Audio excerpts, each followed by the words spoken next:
ঘন্টা ৭৫ লাখ আর আমরা ৩ ঘন্টা বক্তৃতা করে মরিয়া যায় তালুয়া শুকিয়ে তারপরে শেষে যা করছে হুজুর একের কালেকশন হয়নি কোন টাকা দেবো।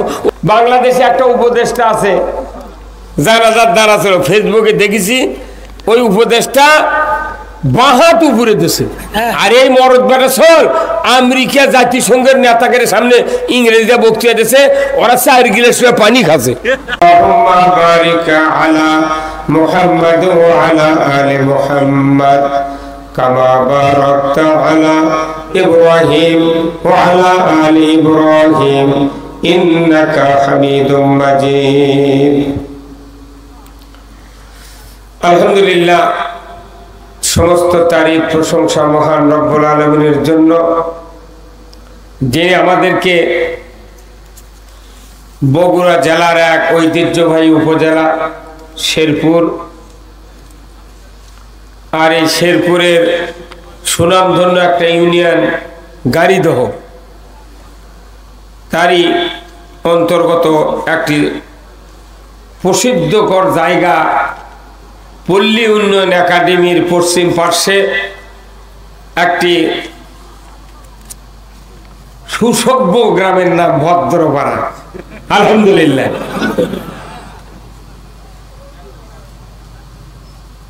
আল্লাহ তাআলা এই ভদ্রপাড়া এই কবরস্থান কর্তৃক আয়োজিত আজকের এই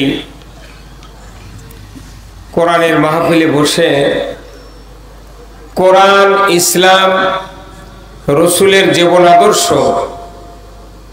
দুনিয়ায় শান্তি আখিরাতের মুক্তি, দুনিয়ায় চলার পথের ব্যাপারে, আখিরাতে মুক্তির পথের ব্যাপারে কোরআনুল কারিমে যত কথা নাযিল করেছেন তার থেকে কিছু কিছু কথা সব তো মাহফিলে বলা যায় না, তাই কি সামান্য কথা, ২-১টা আয়াতের কথা বক্তারা বলে তারই গরমে থাকা যায় না, কথা কয় না পারে। এমনও বক্তা আছে ২.৫ ঘন্টা বক্তৃতা দেয়, একটা আয়াতও কয় না, তাই আবার হেলিকপ্টারে চড়ে বেড়ায়।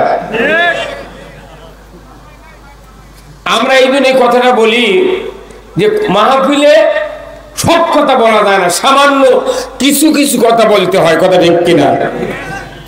যে আল্লাহ কথাগুলি বলা, জানা, শোনার সুযোগ করে দিচ্ছেন, এর জন্য আমরা সবাই বলি আলহামদুলিল্লাহ।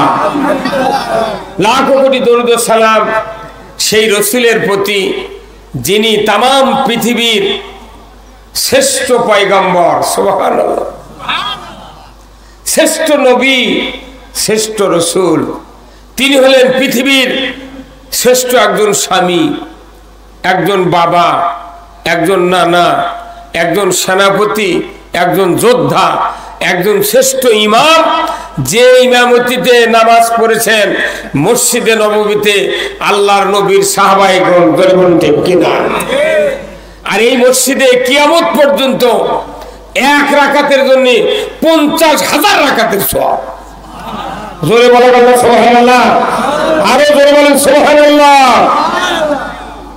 যারা হজ করতে যান তারা ৮ দিন মসজিদে নববীতে নামাজ পড়েন, ৫টা ৪০ ওয়াক্ত নামাজ মদিনায় পড়তে হয়। উমরা যাক আর হজে যাক, ৪০ ওয়াক্ত নামাজ যদি পড়ে এক রাকাতের বিনিময়ে ৫০,০০০ রাকাত, তাহলে ডেলি কত রাকাত পড়া হয়? ফজর ২, জোহর ৪, আসর ৪, তাহলে ৮ ৪ কত হয়? ৮ আর ২ ১০, ১০ আর ৩ এশা ৪, হ্যাঁ ১৭ রাকাত। এটা খালি ফরজ, ফরজ হলো ১৭ রাকাত। এখানে কোনো ফরজ ওয়াজিবের কথা বলেনি, ডাইরেক্ট বলছে এক রাকাত পড়লে ৫০,০০০ রাকাতের সওয়াব। তাহলে এর সাথে সুন্নত আছে, নফল আছে, কত নামাজ পড়ে হাজিরা যায়। তাহলে দেখেন এক রাকাতের জন্য ৫০,০০০ রাকাতের সওয়াব, তাহলে ১৭ আদে ৭.৫ লক্ষ রাকাতের সওয়াব। খালি ফরজ এবারে 4 রাকাত সুন্নত, 4 রাকাত 2 রাকাত ফজর, 4 রাকাত এশা, 4 রাকাত আসর, আবার 4 রাকাত জোহর, পরে আবার 2 রাকাত সুন্নত, বেতের আছে, আবার নফল আছে, খালি ইলাহি কারবার। আল্লাহু আকবার। তাহলে ওটা আল্লাহর ঘর, আমাদের মসজিদে আল্লাহর ঘর, একই মান, ওটা আল্লাহর ঘর, এটা আল্লাহর ঘর। তো নামাজের মর্তবা কেন কমল? ওখানে 50,000 রাকাত 1 রাকাতের বিনিময়ে, আর এখানে 2 রাকাত ফজরের নামাজ যদি আমরা পড়ি, দাড়ি, টুপি, জুব্বা, পাগড়ি, পায়জামা, আবার দোয়া দরুদ পড়ে মসজিদে ঢুকলেন, আবার দায় নামাজ দানানোর দোয়া, আবার নিয়ত করে তাকবীরে তাহরিমা বাঁধা, আবার ঠিক মতো তাকবীরে তাহরিমা বাঁধা লাগবে, কথা ঠিক কিনা? বাংলাদেশে একটা উপদেষ্টা আছে, জানাজার দ্বারা ছিল, ফেসবুকে দেখেছি, ওই উপদেশটা বাঁ হাত উপরে দেশে, কথা কয় না রে, বাঁ হাত খুন্ডি দেশে, কালা চুলের বাপও দানে থাকবে তাহলে বাধা, আর ওর মাথার চুল পাকে গেছে, ওই এখনো বাঁ হাত যে নিচে ডালিবে এটা বোঝেনি। তাহলে এই লোকগুলো যদি দেশ চলে, সেই দেশ ঠিক মতো চলবে। আমাকে যে দোষ দেয়, হুজুররা তোমরা টেকা লাও, লাও, লাও, এক্ষুনি ফতুয়া দিয়ে গেল, কি কথা ঠিক কিনা? এই বাংলাদেশের একটা মানুষ, তার নাম হলো ডক্টর ইউনুস, ওনার মতো লোক এই বাংলাদেশে 10 বছর খালি বক্তৃতা দিয়ে বেড়ালো হয়নি, এই বাংলাদেশের রাস্তাগুলো সোনা দেওয়া হলো হয়নি। সারা পৃথিবীতে উনি বক্তৃতা দেন, ওনার জীবনী আপনারা সার্চ দিয়ে দেখবেন যে ইউনুস সেন্টার নামে একটা সেন্টার আছে ওনার। ওনার বক্তৃতা 1 ঘন্টা বক্তৃতার দাম হলো 75 লাখ। 1 ঘন্টা বক্তৃতার দাম কত? 75 লাখ টাকা দেয়। উনি বিদেশে যা বক্তৃতা দিয়েছে, পুরো বিশ্ব, বাংলাদেশ এতদিন খালি চিনি ছিল ইন্ডিয়া আর মার্কিন, মার্কিন আমেরিকা কই না, মার্কিন কই, মার্কিন কি ল্যাপের অর হয়? হ্যাঁ,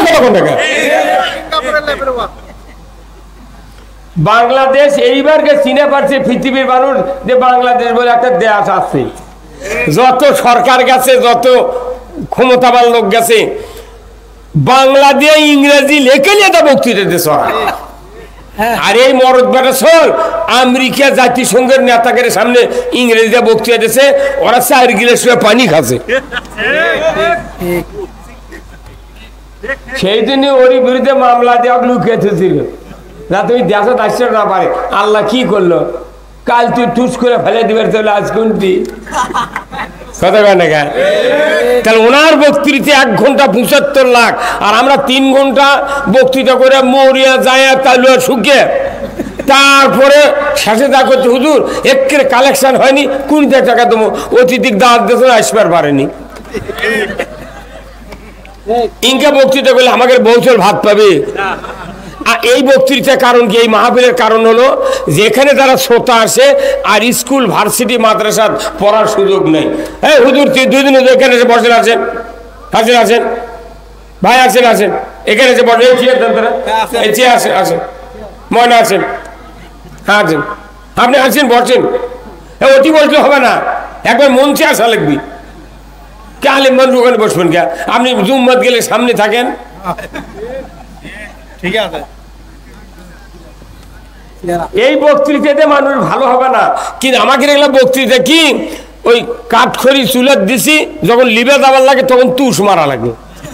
আমাকে বক্তাকে বক্তৃতা দিলে তুষ মারা। কিয়ামত পর্যন্ত বক্তৃতা দিলে বাংলাদেশে 1 টাকা সুদ হারাম হবে না। আবার ধীরে হলো গা, আমরা কেন করি এই বক্তৃতা, এরই জবাব আগে দেওয়া হবে, তারপরে বক্তৃতা শুরু হবে। কতক্ষণ না? তাহলে যেগুলো কলেজও যাওয়ার পারলো না, আগেও বাংলা পড়েনি, আরবি পড়েনি, কোরআনও বাড়িতে পড়েনি, এখন ওই লোকগুলো বড় হয়ে গেছে, কি করবি? এই সভা দেখে আমরা কোরআনের পক্ষে বক্তৃতা দিয়ে কিছুটা হলেও ইমান একটু 2 ঘন্টার জন্য তাও নরম হয়। হ্যাঁ, 3 বছর করোনার জন্য সভা বন্ধ হয়েছিল, তাতে পরিমণি লুঙ্গি পরে মাল কাঁচা মারিছিল। আমরা চাচ্ছি এনেছে যে সমস্ত লোক কোরআন বাড়িতে পড়ে না, মসজিদেও ঠিক মতো কথা হয় না। এই মাহফিলগুলো আসলে 1 ঘন্টা 2 ঘন্টা যাই বক্তৃতা হোক, মানুষের কিছুটা অন্তর নরম হয়, আল্লাহর দিন বোঝে। সবাও যদি বন্ধ হয়ে যায়, বন্ধ করে দিয়েছিল তো কয় বছর, অনুমতি নিয়ে সভা করলে তাও 2-1 নেতা এসে মঞ্চ মাইক সরে দেখো কানের ভর্তি গরম করে দেবে। তাহলে তোরা কি আমাকে সারা দেবন মারবু? আমাকে দিয়ে বিয়ে করে নেবো, জানাজা করে নেবো, কাপন কাটে নেবো, কুরবানি যাবো, তারাবি, ইমামতি, আজান, একামত, তারপর লিখে ধরান, বিয়ে পড়ান, সব করে নিয়ে আবার সমাধানে বক্তৃতা করে খামো। সরকার তো বেতন দেয় না, এটি থেকে যা পায় আমরা বউ চলিয়ে যা খাই। তারই বিরুদ্ধে তুই ফতুয়া দিস। কারা ফতুয়া দেয়? যারা বছরে 4 সভা পায় না, সেগুলো বক্তাগুলো ফতুয়া দেয়। বাড়ির শুয়ে আছে, মাগরিবের পরে যা শুয়ে আছে দাওয়াত দেওয়ার জন্য, বাড়ির চিনে নিবে। তুই মিল দিল না আমার সাথে, তোকে আরো 20টা সভা দেন উনি পাগল। ইব্রাহিম, কাজী ইব্রাহিম কাছে যে বক্তৃতা করে হাদিয়া নেওয়া সর্বোচ্চ হালাল খাদ্য।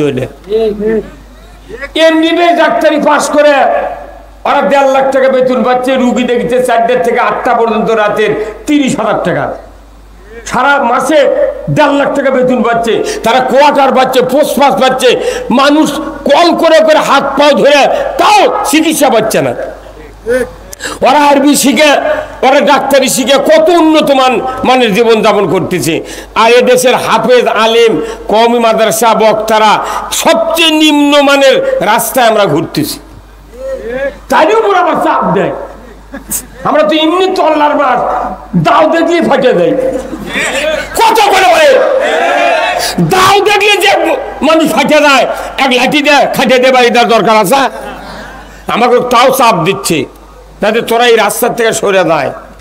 ওই দুঃখে, মনের দুঃখে আমার এলাকাত বলেছি, তোরা বাঁচে থাকতে যত গেলেন গেলেছু, তোরকে বেটা ভাজতে কেউ নেই জানাজা করার, তাই নিয়ে জানাজার দিস ভালো, কিন্তু আমাকে সুযোগ আছে কাছে জানাজার সময় সারা জীবন গেলেছু, খালি আল্লাহ আকবরকে মুখ লড়ামো, একটা দোয়া কম না। কচু কাটা করুক তো কব্বরের মধ্যে। এই হিংসার জন্য সারা পৃথিবীতে মুসলিম কান্ট্রিতে মুনাফিক মার্কা বাদশা